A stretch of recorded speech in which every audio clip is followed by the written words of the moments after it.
Her face hit the table once, then again, then harder. Food, blood, and humiliation smeared together as the rich man laughed and told her to eat.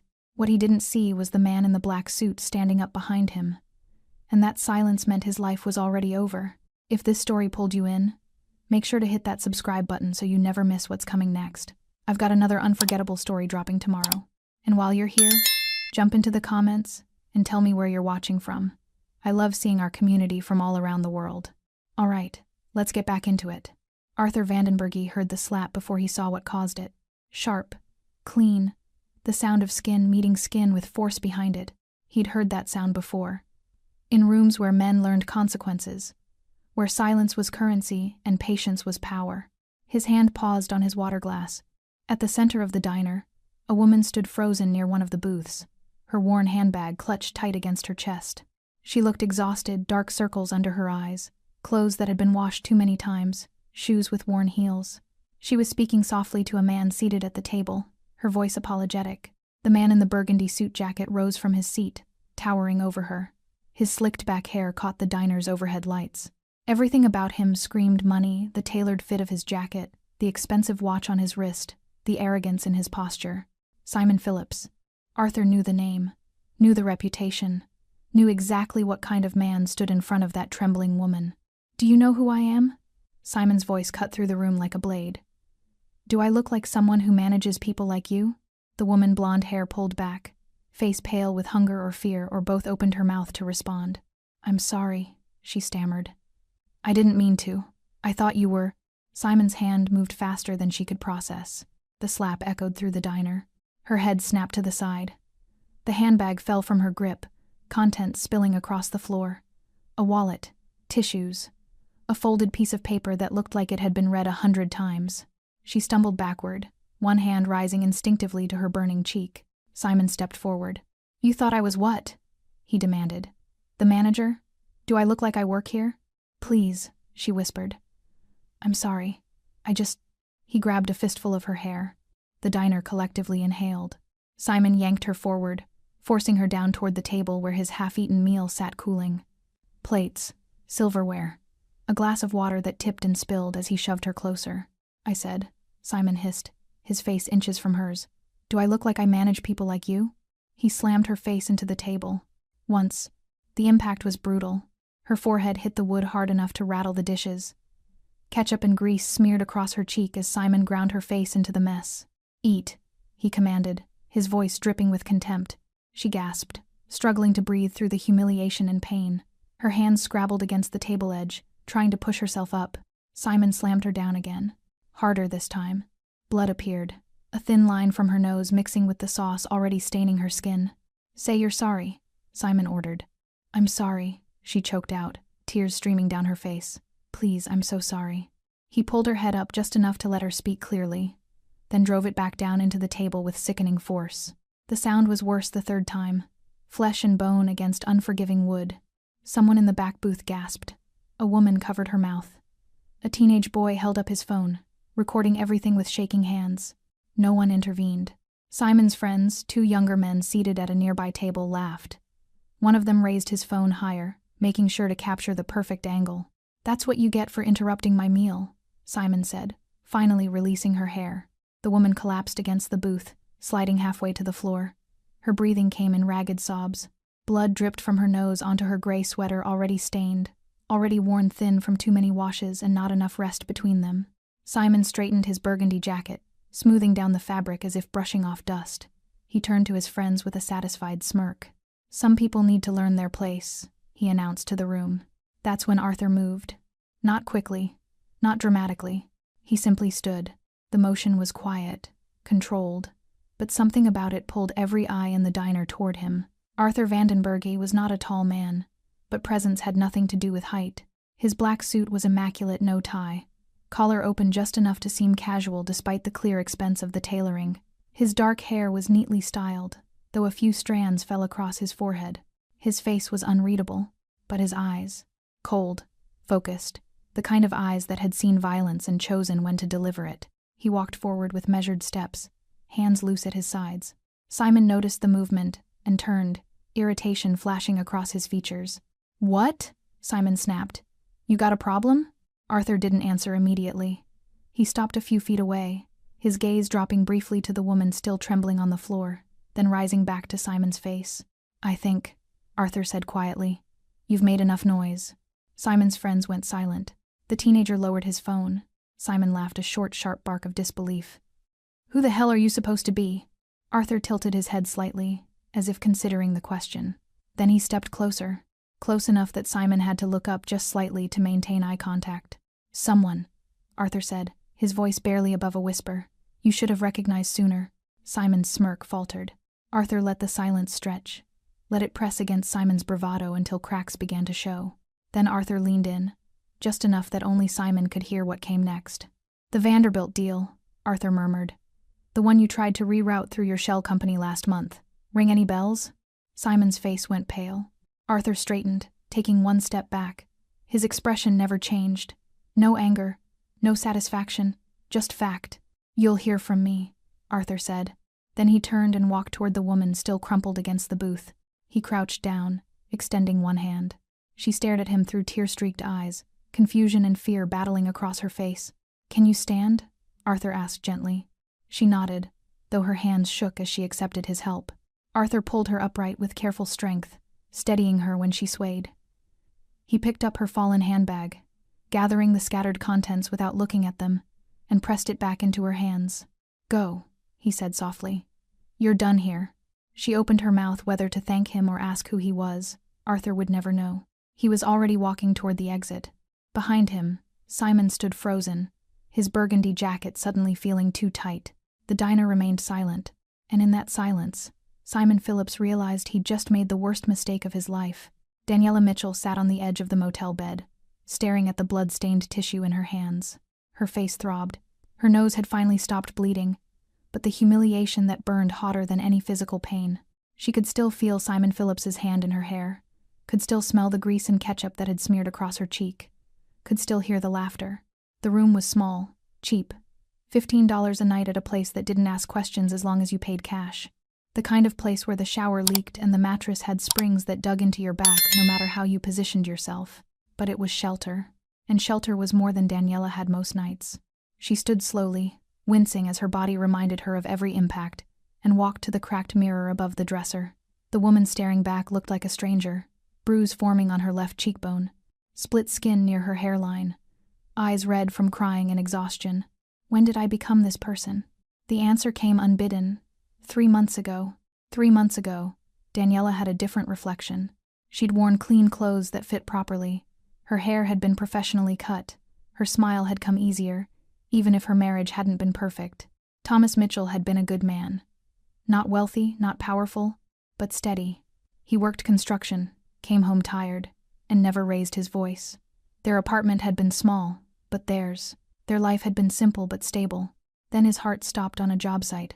No warning, no goodbye, just a phone call that ended everything. Daniela had stood in the hospital hallway, numb, while a doctor with kind eyes explained that sometimes these things just happened. Undiagnosed condition. Nothing anyone could have done. The funeral was small. Thomas didn't have many friends. He'd been a quiet man who kept to himself. But his brother came, Richard Mitchell, wearing an expensive suit and an expression that looked like sympathy if you didn't know him well. Daniela had known him well enough. We'll take care of everything, Richard had promised, squeezing her shoulder. Your family. She'd believed him. For exactly 1 week. The first sign came when Daniela tried to access their joint savings account. Account closed. She'd called the bank, certain it was a mistake.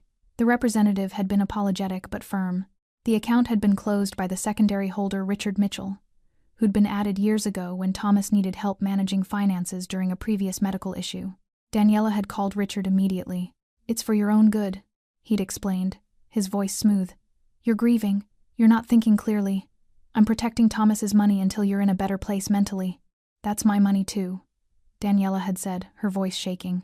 I need it to pay rent, to eat. You don't need to worry about any of that. I'll help you. But first, we need to talk about the apartment. The apartment that had been in Thomas's name.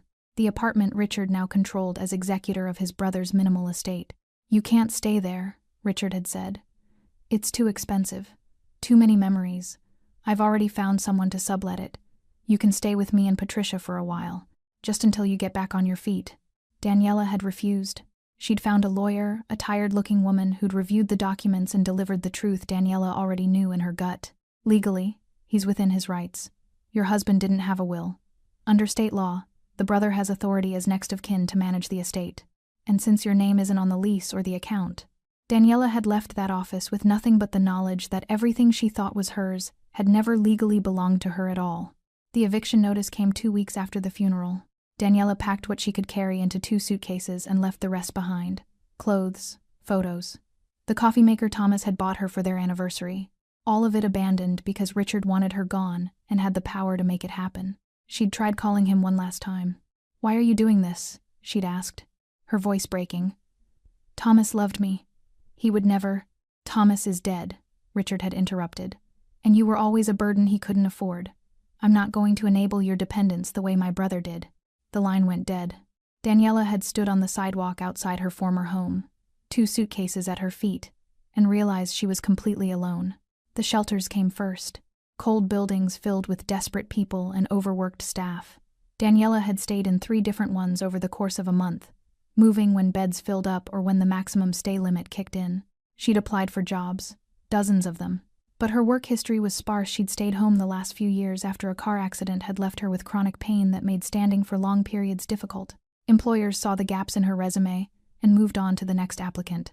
The money she'd had in her personal checking account, barely $300, ran out quickly. Then came the cheap motels, the $15 rooms. The nights sleeping in her car when even that became too expensive. Hunger became constant. Daniela learned to stretch a single meal across an entire day, learned which gas stations threw out still edible food, learned which churches offered free dinners on which nights. She lost weight, lost hope, but she never stopped looking for work. That's what had brought her to the diner. She'd seen the help wanted sign in the window and felt a flutter of something that might have been hope. Waitressing meant tips. Tips meant cash. Cash meant food and maybe a real room somewhere. She'd walked in with her last bit of dignity wrapped around her like armor. She'd spotted Simon Phillips sitting alone, expensive suit jacket perfectly tailored, posture radiating authority. Everything about him screamed management, success, power to hire. Daniela had approached carefully, rehearsing her words. "Excuse me, I'm sorry to interrupt." She'd been polite, apologetic, small. Everything women like her were supposed to be when asking men like him for anything. And he'd destroyed her for it. Now, standing in this motel room with blood still crusted under her fingernails, Daniela felt something shift inside her chest. Not hope, not yet, but anger, quiet, burning. Directed not just at Simon Phillips, but at every person who'd watched and done nothing. At Richard, who'd stolen her life. At the world that had taught her to apologize for existing. At herself, for believing that being small and polite would keep her safe. Her phone buzzed. Daniela picked it up, expecting nothing. She had no one left to call, no one left who cared. The text was from an unknown number. "Medical care has been arranged for you. Address below. No cost, no questions. You deserve better than what happened today." Below the message was an address 2 blocks away. No signature, no explanation. Daniela stared at the screen, her heart hammering. She thought of the man in the black suit, the one who'd helped her stand, the one who'd looked at Simon Phillips like he was already dead. Her hands trembled as she saved the address, and for the first time in 3 months, Daniela Mitchell wondered if maybe, just maybe, someone had finally seen her. Arthur Vandenberg didn't go home after leaving the diner. He went to his car, a black Mercedes sedan parked 3 blocks away, and sat in silence for exactly 2 minutes. Not because he needed to calm down. Arthur was always calm. But because men who moved too quickly made mistakes, and Arthur hadn't survived 15 years in his profession by making mistakes. He pulled out his phone and dialed. The line connected on the first ring. "It happened," Arthur said simply. The voice on the other end was rough, aged by cigarettes and decades of careful speech. "The Phillips boy?" "Yes. And he's worse than we thought." Arthur's fingers drummed once against the steering wheel, the only outward sign of the cold fury building beneath his composed exterior. Public. Brutal. No restraint. The woman? Collateral. Wrong place, wrong time. Arthur paused. "I've arranged care for her." A long exhale on the other end. "You're certain he doesn't know who you are?" "He knows the name now. Not the face. Not yet." Arthur started the engine. "But he will. Be careful, Arthur. The Phillips family has protection. Money. Lawyers. I'm aware." Arthur's voice dropped lower. "But protection only works when people are watching, and I'm very good at making people look away." The line went dead. Arthur pulled into traffic, his mind already 3 moves ahead. Simon Phillips had been a problem for 6 weeks. Not the kind of problem that announced itself with violence or threats. The kind that operated in shadows, skimming money from shared ventures, redirecting shipments, slowly positioning himself to undermine territory that didn't belong to him. Arthur's territory. The Vandenberghe family had controlled the city's port operations for 3 generations. Legitimate businesses built on carefully maintained relationships, backed by the kind of power that didn't need to advertise itself. Politicians knew the name. Police knew better than to look too closely. Competitors knew to negotiate, not challenge. Simon Phillips had decided rules didn't apply to him. It started small. A shipping container that arrived late. A warehouse lease that mysteriously fell through. Arthur had noticed the pattern immediately. Someone was testing boundaries, seeing how far they could push before consequences materialized.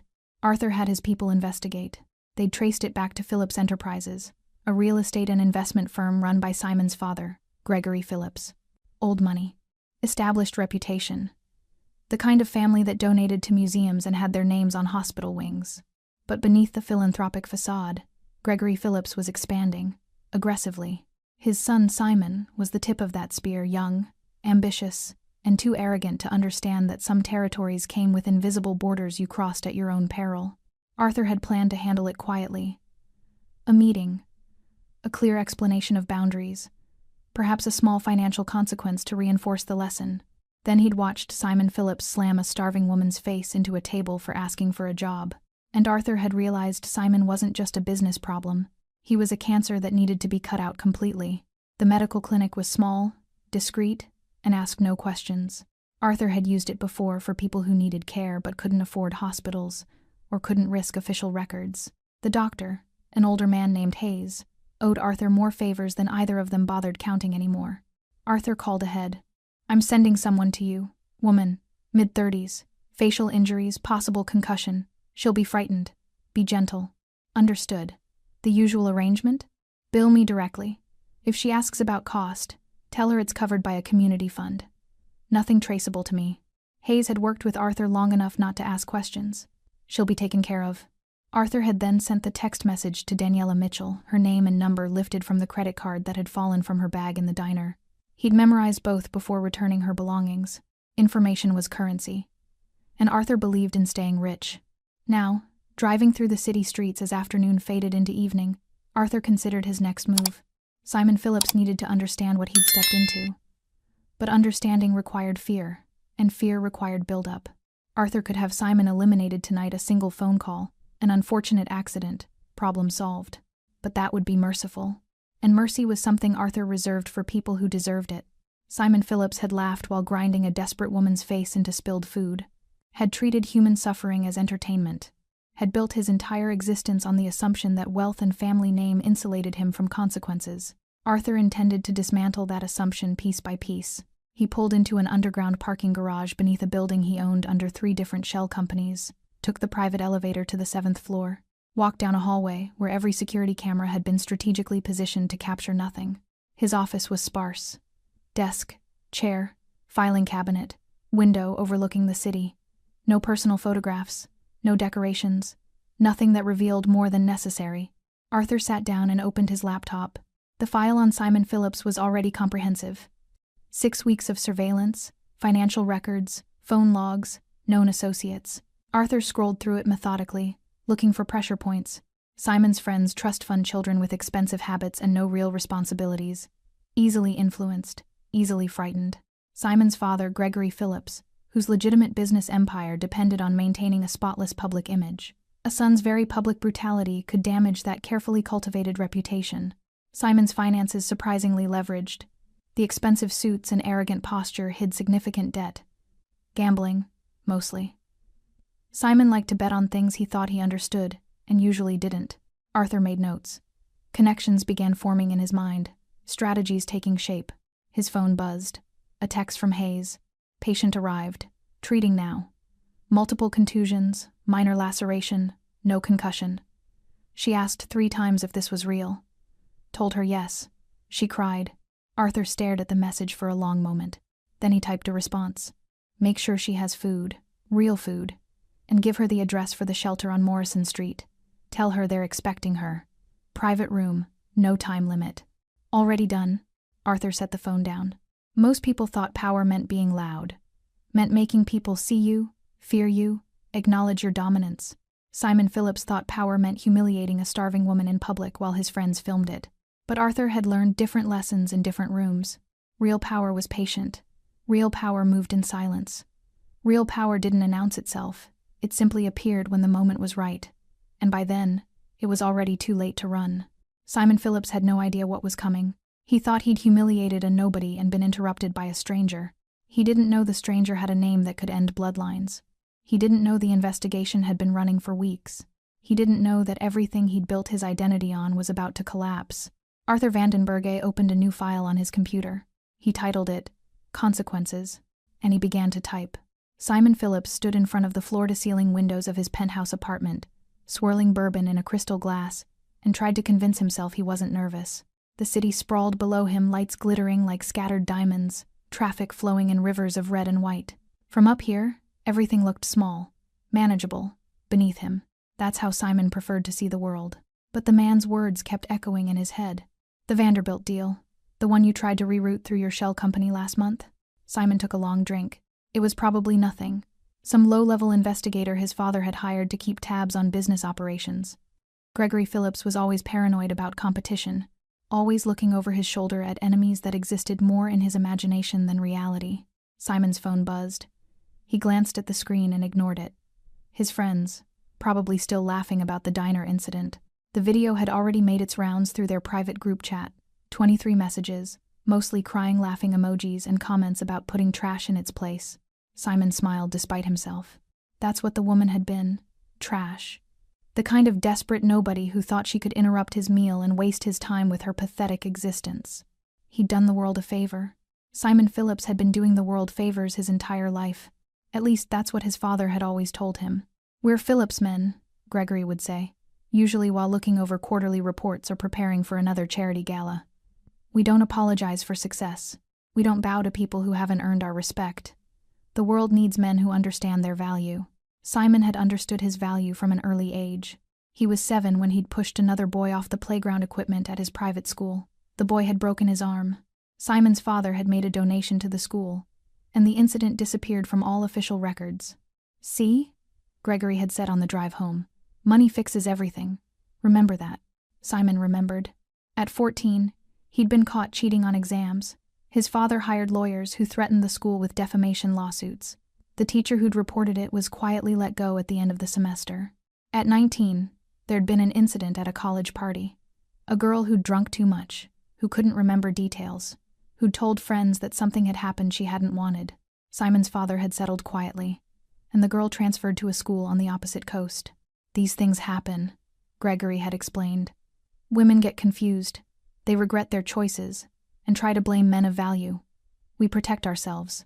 That's what money is for. Simon had learned the lesson well.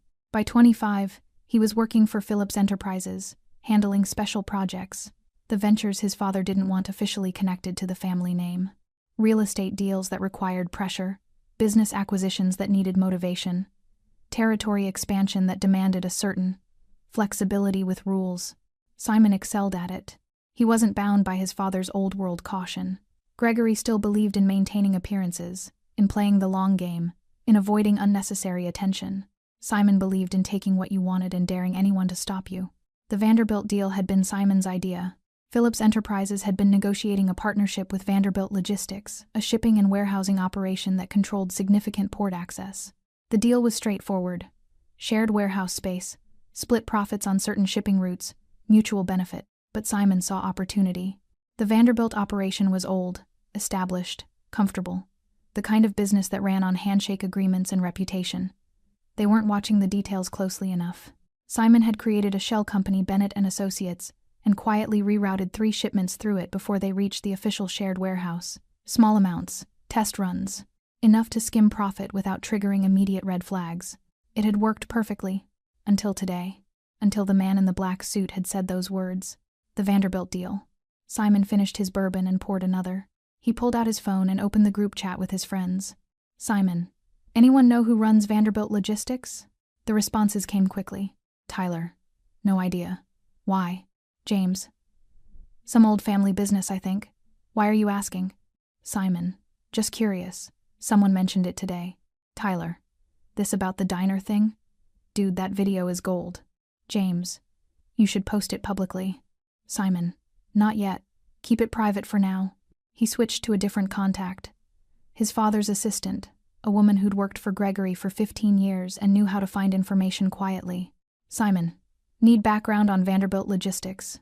Owners, operations, any family connections. Discreet. Margaret. I'll have something by morning.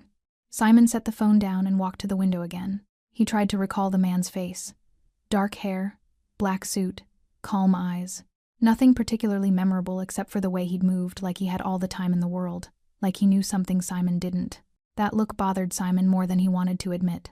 The thing people didn't understand about Simon Phillips was that he'd built his entire identity on a simple truth. Fear worked. You didn't need to be the smartest person in the room. You didn't need to be the most talented. You just needed to be willing to do what others weren't, to cross lines others respected, to make examples that people remembered, like the woman in the diner. Simon hadn't planned to hit her. He'd been having a decent day until she'd interrupted his meal with her pathetic request. But when she'd looked at him with those desperate, hopeful eyes, when she'd assumed he was some kind of manager who might help her, something in him had snapped. The audacity of it. The assumption that he would lower himself to interact with someone so clearly beneath him. So he'd taught her a lesson. And he'd made sure everyone in that diner understood what happened when you forgot your place in the world's natural order. It was the same lesson he'd been teaching his whole life. Simon Phillips doesn't lose. Not to teachers who thought grades mattered. Not to girls who regretted their choices. Not to business partners who didn't read the fine print. And certainly not to some stranger in a black suit who thought dropping a business name would scare him. Simon's phone rang. Unknown number. He almost didn't answer, but something made him pick up. Yes? Silence on the other end. Not dead air. Simon could hear breathing. Someone was there, listening. Who is this? Simon demanded. More silence. Then, just before Simon would have hung up, a voice. Calm, familiar from the diner. You should have recognized me, Simon. Simon's hand tightened on the glass. Who the hell? Arthur van den Berge. In case you were wondering. The name hit Simon like cold water. Van den Berge.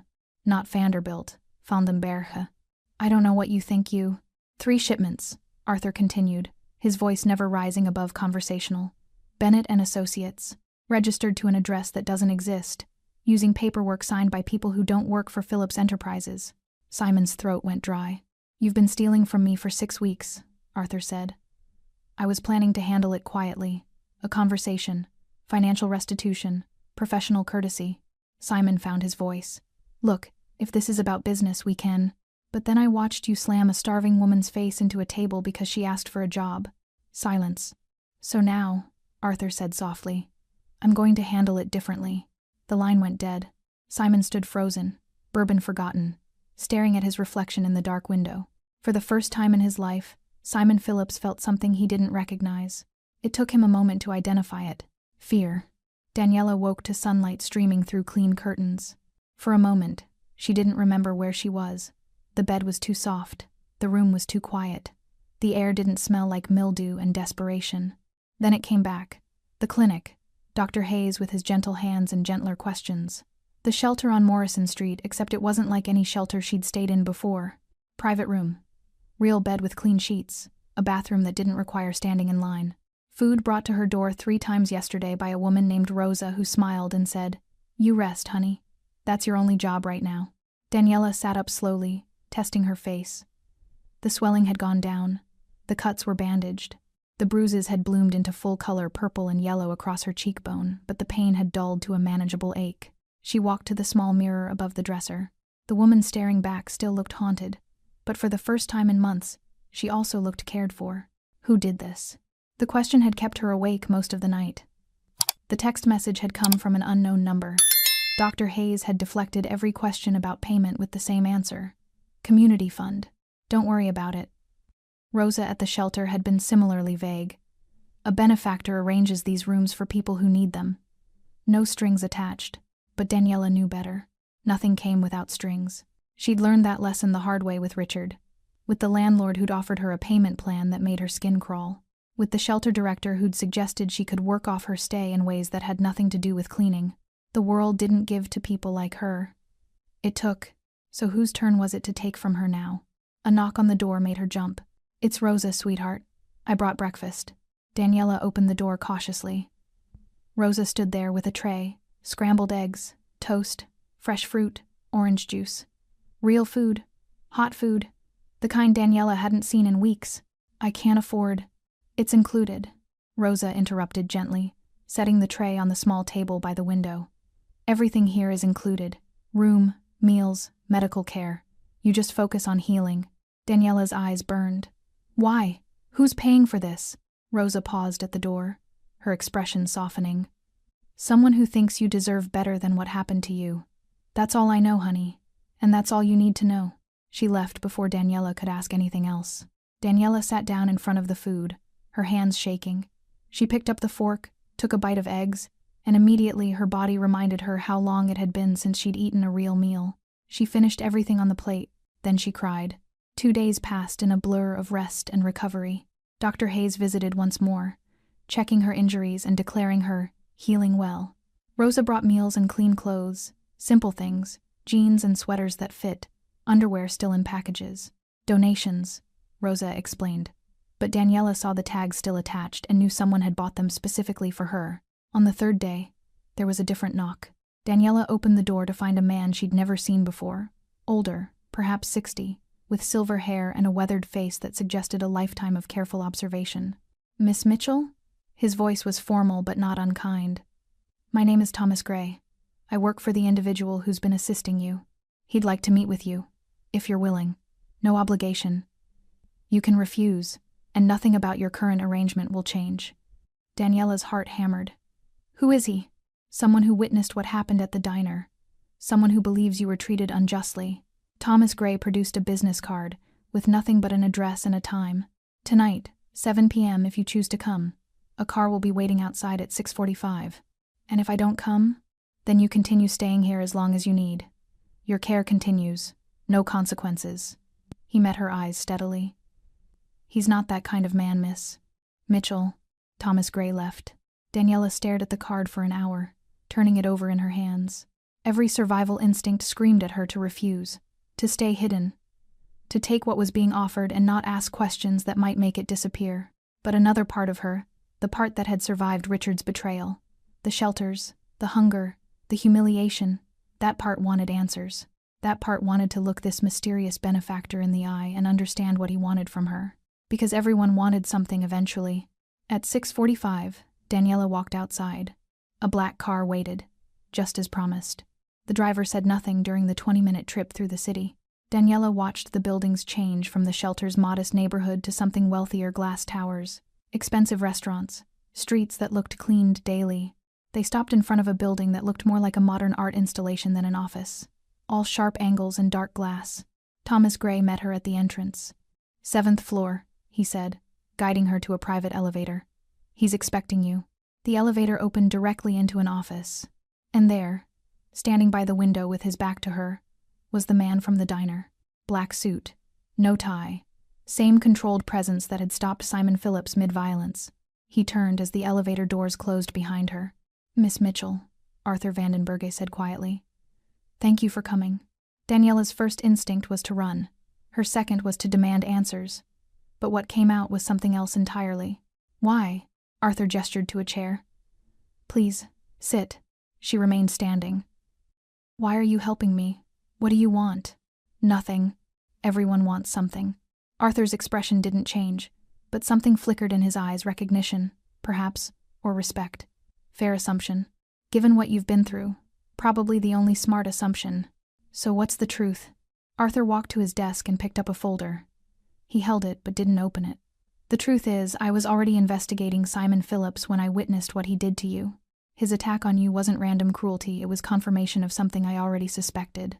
Which is, that he's a man who believes consequences don't apply to him. That he's dangerous not because he's powerful, but because he thinks power means he can hurt anyone weaker, without repercussion." Daniela's throat tightened. "And you're going to stop him?" "I'm going to ensure he faces appropriate consequences, yes, By helping me? I don't understand. Because you were collateral damage, Arthur interrupted gently. You walked into that diner looking for work, not confrontation. You didn't deserve what happened. And in my experience, the people who suffer most from men like Simon Phillips are the ones everyone ignores. He set the folder on the desk. I'm helping you because it's right, not because I want something from you. Daniela stared at him, searching for deception. But his expression remained calm, open, honest. I don't believe you, she whispered. I know. Arthur moved back to the window. That's why I'm not asking for anything in return. Stay at the shelter. Take time to heal. When you're ready, Rosa will help you find work, real work, legitimate employers, fair wages, or don't. The choice is entirely yours. Then why am I here? Why did you want to meet me? Arthur was quiet for a long moment. Then he turned back to her. Because I wanted you to know you're not invisible, Miss Mitchell. Simon Phillips treated you like you were nothing. I needed you to understand that you're not. Something cracked in Daniela's chest, the armor she'd built over 3 months of being discarded and dismissed and destroyed. She sat down abruptly, her legs suddenly unable to hold her. Arthur remained by the window, giving her space. What happens now? Daniela asked finally. That depends. Arthur's voice was careful. On whether you want it to end here, or whether you want to be part of making sure Simon Phillips answers for what he did. Daniela looked up sharply. How? Arthur opened the folder. Tell me everything you remember from that day. Every detail, no matter how small. And then tell me what you noticed about him that no one else saw. Daniela stared at the folder Arthur had placed on the desk between them. What I noticed? She repeated slowly. I was being beaten. I wasn't exactly taking notes. You'd be surprised what people notice under stress. Arthur sat down across from her, his posture relaxed but attentive. The brain records details we don't realize we've captured. Tell me about the moments before the violence started. Daniela closed her eyes, and the memory came flooding back with unwelcome clarity. He was eating alone, she began. That stood out because the place was busy. Most tables had 2 or more people, but he had that booth to himself. The food in front of him was barely touched, like he'd ordered it for appearance, not because he was hungry. Arthur made a note. Go on. His phone was face up on the table. He kept glancing at it, but it wasn't ringing. He was checking something. Messages, maybe? Or waiting for a call that hadn't come. Daniela opened her eyes. He seemed agitated before I even approached him. Good. What else? His friends, 2 younger guys, were sitting 3 tables away. Not with him. They were watching him, though. Like they were waiting for something. Daniela frowned, the details sharpening as she spoke them aloud. When he started hitting me, they didn't seem surprised. They laughed, but it wasn't shock laughter. It was like they'd seen him do it before. Arthur's pen moved faster across his notepad. Did he say anything to them? Before or during? Daniela thought back. After. When he let me go, he turned to them and said, Some people need to learn their place. Like he was, performing. Like the whole thing was a show for their benefit. It was, Arthur said quietly. Men like Simon need witnesses. Cruelty without an audience doesn't satisfy them. They need people to see their power and either approve or fear it. Daniela felt something cold settle in her stomach. How many times has he done this? I don't know yet, but I intend to find out. Arthur looked up from his notes. What happened after I left? Did he say anything else? He sat back down like nothing had happened. Ordered one of his friends to get the waitress. Complained that his food was cold. Daniela's hands clenched in her lap. The manager came over, apologizing to him, asking if he wanted a fresh meal on the house. Nobody even looked at me. Did you hear him mention any names? Make any calls? Daniela shook her head, then stopped. Wait. When the manager came over, Simon said something about handling it like the Mitchell situation. The manager went pale and said he'd take care of everything personally. Arthur's pen stopped moving. Mitchell situation. You're certain? Yes. Why? Does that mean something? Arthur was quiet for a moment, his expression unreadable. Then he opened the folder and turned it toward her. Inside were photographs, documents, printed emails. Simon Phillips has been systematically terrorizing small business owners for the past 2 years, Arthur explained. He targets people who can't fight back immigrants, single parents, anyone operating on narrow margins. He identifies businesses in areas his father's company wants to develop, then makes their lives hell until they're desperate enough to sell for nothing. Daniela looked at the photos. A Korean grocery store with smashed windows. A family restaurant with a foreclosure notice. A dry cleaner whose owner had a black eye in his license photo. The Mitchell situation, Arthur continued, was a bodega owner named James Mitchell. He refused to sell. 2 weeks later, his store burned down. Arson was suspected, but never proved. James lost everything and left the city. Daniela felt sick, and nobody stopped him. People tried, but Simon's father is Gregory Phillips, real estate mogul, major political donor, friend to police commissioners and district attorneys. Complaints disappear, witnesses recant, evidence vanishes. Arthur's voice remained calm, but something hardened in his eyes. The system protects men like Simon Phillips. So we work outside the system. We? Arthur gestured to the folder. I've been documenting Simon's activities for 6 weeks. I have financial records showing his shell companies. I have testimony from 3 victims willing to speak anonymously. I have shipping manifests proving he's been stealing from my business operations. Then why do you need me? Because you have something none of them have. Arthur leaned forward slightly. You can identify the pattern in real time. Just now, you remembered details that connect to other incidents I'm investigating. The manager's reaction, the friends watching, the performance aspect. All of it helps build a complete picture. Daniela looked down at the photos again. All those people. All that suffering. What you're really asking, she said slowly, is if I'll help you destroy him. I'm asking if you want to help ensure he faces consequences for what he's done. Not just to you, to everyone. Arthur's gaze didn't waver. But I need you to understand something, Miss Mitchell. This won't be quick, and it won't be safe. Simon Phillips is dangerous. If he discovers you're involved, he already destroyed my life once, Daniela interrupted. I have nothing left to lose. That's not true. You have your safety, your future, the chance to rebuild without looking over your shoulder. Daniela met his eyes. Do you really believe that? That I can just move on and pretend this never happened? That he won't do this to someone else tomorrow? Arthur was quiet. I spent 3 months invisible, Daniela continued, her voice gaining strength. 3 months where people looked through me like I didn't exist. Richard took everything from me because the law said he could. Simon beat me in front of a room full of people because he knew nobody would stop him. I'm tired of being powerless. This won't make you powerful, Arthur warned. It will make you useful. There's a difference. Then teach me the difference. Daniela pulled the folder closer.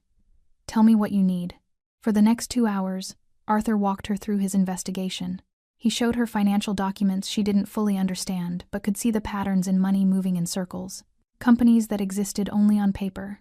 Transactions that happened just below legal reporting thresholds. He showed her surveillance photos of Simon meeting with city officials, contractors, his father's business associates.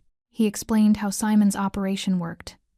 Identify target, apply pressure, wait for desperation, acquire property at a fraction of its value, flip it to his father's development company for massive profit.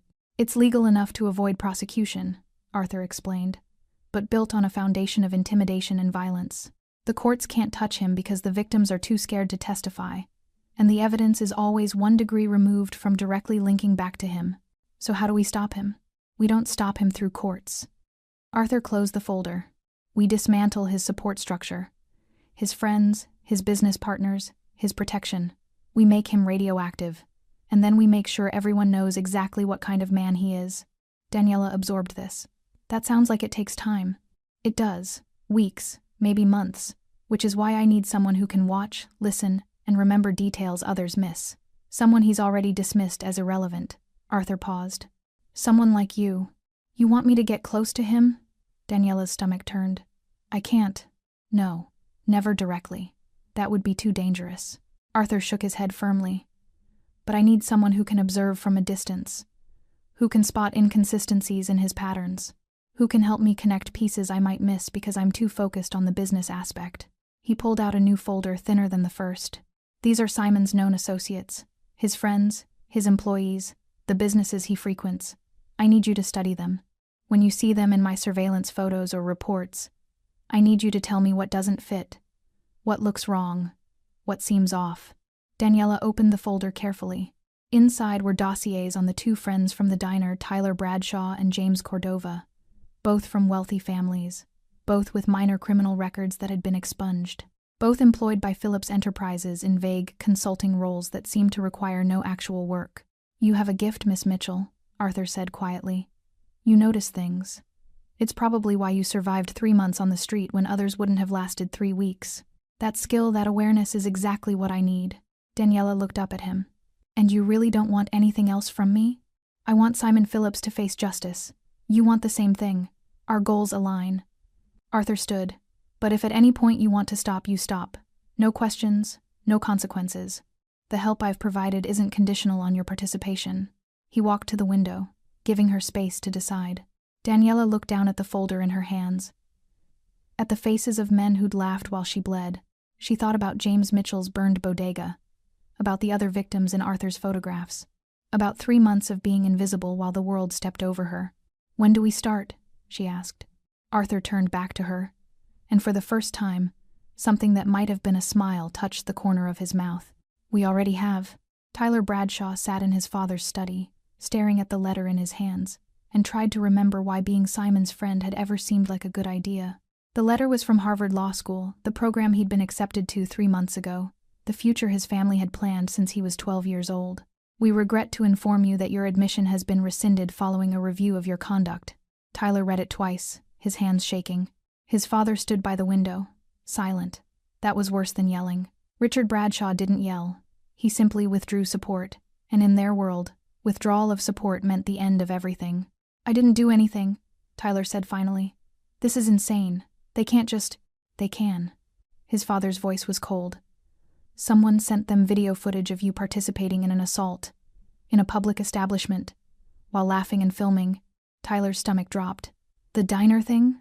That was Simon. I was just there. I didn't touch that woman. You stood by. You recorded it. You laughed. Richard turned from the window. Do you understand how this reflects on our family?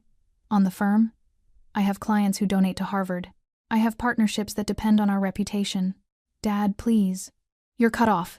Effective immediately. No trust fund access. No allowance. No family connections. Richard's expression was granite. You want to behave like you're untouchable? Find out what it's like to touch the ground. Tyler opened his mouth to argue, but his father was already walking toward the door. Figure out who you are without my name protecting you. If you manage that, we'll talk. The door closed. Tyler sat alone in the study, the Harvard letter crumpling in his fist. His phone buzzed. A text from James Cordova. James, dude, we need to talk. Something's wrong. Across the city, James Cordova was having his own crisis. The trust fund he'd been living off since graduation, the one that paid for his penthouse, his car, his lifestyle had been frozen. Not empty. Frozen. His lawyer had been apologetic but clear. There's an ongoing investigation into financial irregularities with Phillips Enterprises. Because you're listed as a consultant, your accounts are subject to scrutiny. This could take months to resolve. Months, James had nearly shouted. I have rent due in 3 days. I have car payments. I have... You should consider alternative employment, the lawyer had suggested gently. James had hung up. Now he sat in his penthouse for 3 more days, anyway, and tried to understand how his life had fallen apart in less than a week. The investigation had come out of nowhere. Federal agents asking questions about shell companies, shipping manifests, real estate transactions. James didn't know anything about the actual business side of Phillips Enterprises. He'd been hired because his father was a city councilman, and Simon wanted the connection. But apparently, being tangentially connected was enough to destroy everything. His phone rang. Simon. James almost didn't answer. What the hell is happening? James demanded the moment he picked up. Stay calm, Simon said, but his voice was tighter than usual. It's a fishing expedition. They're trying to scare us. Well, it's working. My accounts are frozen, Simon. Frozen. I can't access my own money. It's temporary. My father's lawyers are handling it. Your father's lawyers aren't returning my calls. Silence on the other end. Simon? Look, just keep your head down. Don't talk to anyone. This will blow over. Tyler got kicked out of Harvard. Did you know that? More silence. Simon. What did you do? Nothing. This isn't about the diner. This is about business. Someone's trying to undermine my father's company. By destroying our lives? That doesn't make sense. Just trust me. I'll fix this. The line went dead. James stared at his phone. For the first time in years, he wondered if trusting Simon Phillips had been the biggest mistake of his life. Gregory Phillips sat across from his lawyer in a conference room that cost more per hour than most people made in a week. "Explain to me," Gregory said quietly, "how my son's activities have resulted in a federal investigation into my company." The lawyer, a man named Mitchell Stokes, who'd protected the Phillips family for 2 decades, looked genuinely uncomfortable. "The investigation appears to be targeting irregularities in your subsidiary shipping operations. Specifically, misrouted cargo, unaccounted inventory, and suspicious financial transfers through shell companies registered to Bennett and Associates." Gregory's jaw tightened. "Bennett and Associates. That's Simon's operation." "Yes. And you're telling me federal investigators connected my company to his side projects?" "Not just connected. They have documentation. Shipping manifests with your company's logos, warehouse receipts, financial transfers that originate from Phillips Enterprises accounts before being laundered through Bennett and Associates." Stokes paused. "Someone provided them with everything they needed to establish a direct link. Who? We don't know. But whoever it is, they've been gathering evidence for months. This isn't a random audit, Gregory. This is targeted." Gregory stood and walked to the window. 30 years building his empire. 30 years of careful maneuvering, strategic donations, cultivated relationships. And his son had jeopardized it all for what? Pocket money? The thrill of stealing? "What's our exposure?" Gregory asked. "Legally? Minimal, if we act quickly. We can claim Simon was operating independently, without company authorization, cut ties, cooperate with investigators, minimize damage. And personally," Stokes hesitated, "your reputation will take a hit. The charity boards, the development partnerships, the political connections, they'll all distance themselves until this resolves. Maybe permanently." Gregory closed his eyes.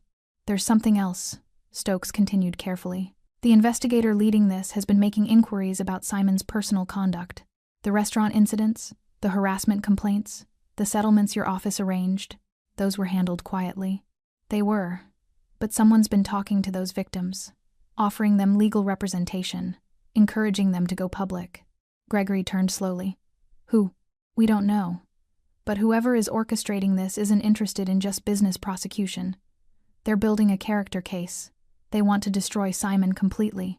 For a long moment, Gregory said nothing. Then, "Set up a meeting with Simon. Today." Simon arrived at his father's office that evening expecting strategy. Instead, he found judgment.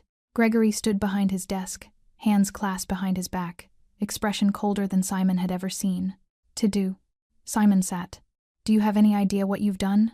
"Dad, if this is about the investigation, this is about everything." Gregory's voice was quiet, controlled, lethal.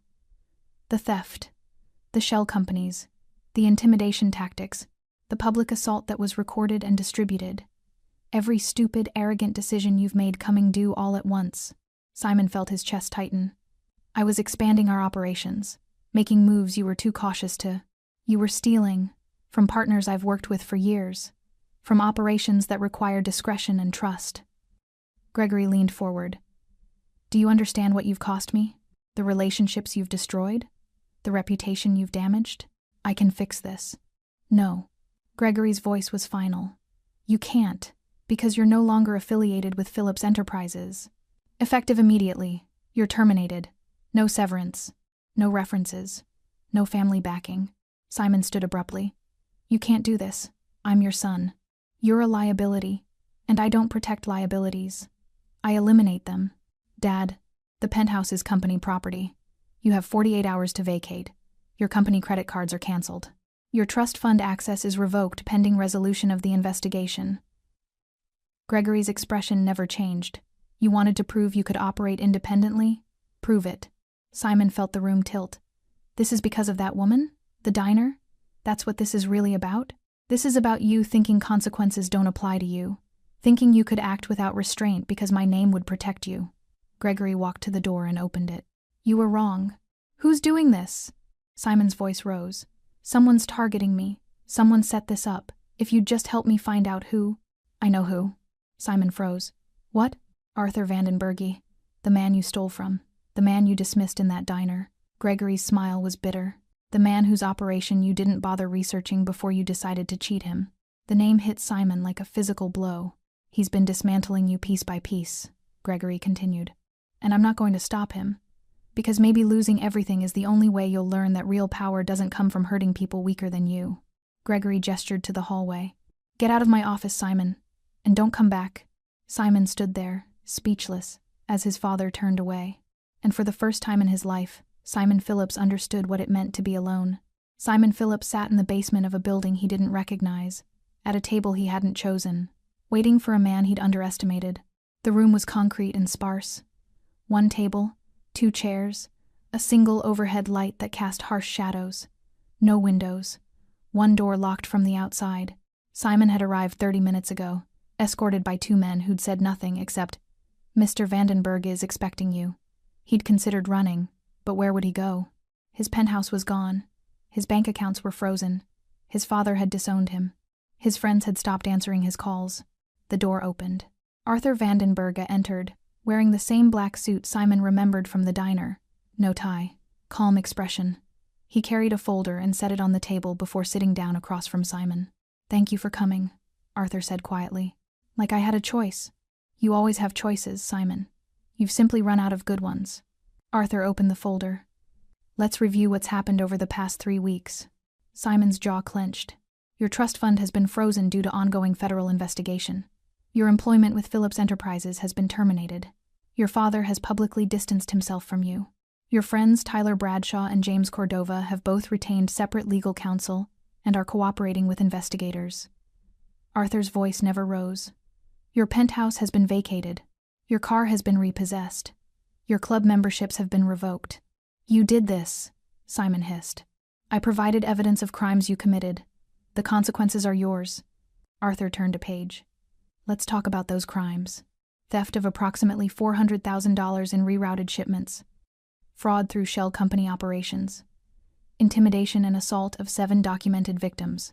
Conspiracy to commit arson in the Mitchell Bodega case." Simon's face went pale. "You can't prove the arson." "Actually, I can. James Mitchell kept security footage you didn't know about. Your friend Tyler is visible in the background. He's already confirmed you paid him to handle it." Arthur looked up. He was very cooperative once he understood his options. Tyler would do anything to avoid federal prison. So would James. They've both provided detailed testimony about your operations, your methods, your explicit instructions. Arthur closed the folder. "You taught them well, Simon. When faced with consequences, protect yourself first." Simon slammed his hands on the table. "What do you want? Money? I don't have access to." "I don't want your money." "Then what?" Arthur leaned back in his chair, studying Simon with those cold, calm eyes. "I want you to understand something. You walked into that diner and brutalized a woman who was starving, who'd lost everything, who came to you asking for work, not money, not pity, just a chance to survive. And you slammed her face into a table because it entertained you. I didn't know who she was. It wouldn't have mattered if you did. That's the point." Arthur's voice remained quiet, but something sharp entered it. "You've spent your entire life hurting people who couldn't hurt you back, taking from people who had nothing left to lose. And you never faced consequences because your father's money insulated you from reality. So this is revenge? For her? This is justice. For everyone you've destroyed." Arthur stood. "The federal prosecutors have everything they need to charge you with multiple felonies. Your father's lawyers won't represent you. Your friends have testified against you. And the victims you silenced are coming forward now that they know you can't retaliate." Simon's breathing quickened. "How long? In prison? 8 to 12 years. Assuming you cooperate. More if you don't. I'll fight this. I'll hire." "With what money, Simon?" Arthur moved toward the door. "You have nothing. No resources. No allies. No protection. You're experiencing what all your victims experienced, being completely powerless while the system grinds you down." Simon stood abruptly, his chair scraping concrete. "You can't do this. I'm a Phillips. My family. Your family abandoned you. Because that's what happens when you become a liability instead of an asset." Arthur paused at the door. "You told that woman she needed to learn her place. Now you're learning yours." "Wait." Simon's voice cracked. "Please, there has to be something. Some deal. I'll cooperate. I'll testify against my father. Your father committed no crimes. You acted independently, remember? That's what your own lawyer will argue to minimize his exposure." Simon felt his legs weaken. "Then what do you want from me?" Arthur turned back, and for the first time, something that might have been emotion flickered across his face. I want you to spend the next decade thinking about every person you hurt, every business you destroyed, every life you treated as disposable. I want you to understand that real power isn't about making people fear you. It's about making choices that don't require you to destroy others to feel important. You're no better than me, Simon spat. You're doing the same thing, destroying someone weaker. No, Simon, I'm ensuring you face consequences you should have faced years ago. There's a difference. Arthur opened the door. The prosecutors will contact you within the hour. I'd suggest you cooperate fully. It won't save you, but it might reduce your sentence. I'll tell them about you, about this meeting, about what? A businessman providing evidence of crimes to federal investigators? Please do. They already know everything. Arthur stepped into the hallway. Goodbye, Simon. I hope prison teaches you what privilege never could. The door closed. Simon stood alone in the concrete room, and for the first time in his life, truly understood what it meant to have nothing. Daniela walked into the diner on a Tuesday morning, her resume folded in her hands. The same diner, the same tables, the same booth where Simon Phillips had sat 6 weeks ago and changed her life. But everything felt different now. The manager, an older man named Frank, who'd stood silent that day while she bled, looked up from the register. His expression shifted through several emotions before settling on something like shame. Can I help you? He asked quietly. Daniela set her resume on the counter. I'm here about the waitress position. The sign says you're still hiring. Frank picked up the resume, glanced at it, then met her eyes. Listen, about what happened here. I'm not here to talk about that. I'm here to apply for a job. Frank was quiet for a moment. Then he nodded slowly. You have restaurant experience? Some. A few years ago. I'm a fast learner. Can you start tomorrow? Daniela blinked. That's it? You're hiring me? I've been trying to hire someone for 3 weeks. Nobody wants the position. Frank's voice was rough. And for what it's worth, I'm sorry. For not stopping what happened. For protecting him instead of you. I was wrong. Daniela felt something tight in her chest loosen. Thank you. 6 a.m. tomorrow. Training starts at 6:30. Wear comfortable shoes. She nodded and turned to leave. Miss Mitchell? She paused. That man who helped you. The one in the black suit. Frank's expression was cautious. He came back here a week later. Told me if I ever saw that kind of thing happen again and didn't stop it, I'd regret it. I believed him. Daniela smiled faintly. You should have. She walked out into the morning sun. Rosa was waiting outside, leaning against her car, a proud smile on her face. They'd driven here together, moral support, Rosa had called it. Well? Rosa asked. I start tomorrow. Rosa pulled her into a fierce hug. I'm so proud of you, honey. Daniela hugged her back, tears threatening but not falling. Thank you. For everything. You did this yourself. I just kept you fed while you figured it out. They drove back to the Morrison Street shelter, though Daniela had her own apartment now. Small, studio, but hers. Paid for with the money she'd earned, helping Arthur document Simon's crimes. Real work, real payment, nothing she hadn't earned. Arthur had offered more, a permanent position, better pay, involvement in other investigations, but Daniela had declined. I need to rebuild my life, she'd explained. Not build a new one inside yours. Arthur had understood.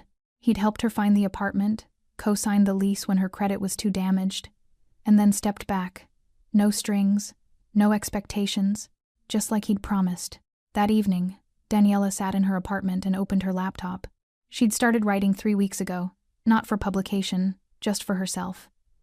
A way to process everything that had happened, the loss, the humiliation, the slow climb back. But tonight, she opened a different document. A letter. Dear Mr. Vandenberg, I've started this letter 6 times and deleted it each time because I don't know how to thank someone for giving me back.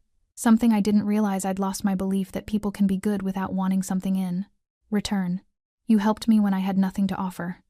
You treated me like I mattered when the world had convinced me I didn't. You gave me the chance to be part of stopping someone who hurt a lot of people, including me. And then you stepped back and let me rebuild on my own terms. I'm writing to tell you that I got the job. At the diner, same place where everything fell apart. It felt important to go back there as someone employed, not someone begging. Frank apologized. I don't know if that matters, but I think it might eventually. I also want you to know that I understand now what you meant about power. Real power isn't loud. It doesn't announce itself. It doesn't need witnesses or applause. It just moves, quietly, carefully, until everything shifts and people like Simon Phillips realize too late that they were never as untouchable as they believed. Thank you for teaching me that. And thank you for seeing me when I was invisible. I hope you're well. Daniela Mitchell. She read it 3 times, then closed the laptop without sending it. Some gratitude didn't need to be spoken. Some debts didn't need to be acknowledged. Some people helped because it was right, and expecting recognition defeated the purpose. Daniela stood and walked to her small kitchen. She made tea, real tea, not the cheap packets from gas stations. She sat by the window and watched the city lights, and she allowed herself to believe that maybe, just maybe, things could actually get better. Arthur Vandenberge stood at the window of his office, watching the sunrise paint the city in shades of gold. His phone buzzed. A message from Thomas Gray. Phillips sentencing today. Thought you'd want to know. Arthur didn't respond. He'd known the date for weeks. Simon Phillips would stand before a judge this morning and hear his sentence. 8 years in federal prison, with possibility of parole after 5. His cooperation had reduced what could have been 15. His father wouldn't attend. His friends had moved on. The victims he'd terrorized would finally have closure. Arthur felt no satisfaction. Justice wasn't meant to feel good. It was meant to restore balance. Another message arrived. This one from an unknown number. A photo. Daniela Mitchell, wearing a waitress uniform, standing behind the counter of the diner. She was smiling not broadly, but genuinely. A customer sat at the counter, coffee in hand, laughing at something she'd said. No message accompanied the photo, just the image. Arthur saved it and set his phone down. He thought about the day he'd walked into that diner for a simple meal and witnessed something that confirmed what he'd already suspected, that Simon Phillips was beyond redemption, that he needed to be stopped permanently. But he also thought about what he'd gained, proof that helping someone didn't require ownership, that power used correctly could rebuild instead of destroy, that sometimes the smallest actions, a text message, a doctor's visit, a safe room, could change the trajectory of someone's entire life.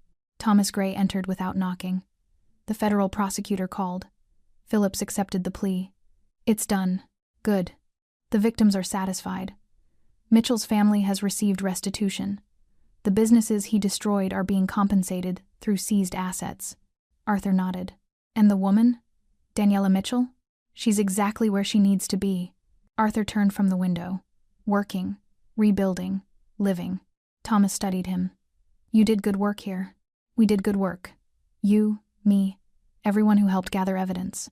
But you're the one who saw it through. Arthur didn't respond. They stood in comfortable silence. Then Thomas asked the question Arthur had been waiting for. What's next? Arthur walked to his desk and opened a new folder. Inside were documents, photographs, preliminary surveillance reports. There's a developer on the west side targeting immigrant families, buying buildings, evicting tenants, demolishing homes. His methods are legal but ruthless. Arthur looked up. I'd like to have a conversation with him. Thomas smiled faintly. I'll make the arrangements. He left. Arthur sat down and reviewed the new case. Another powerful man who believed consequences didn't apply to him.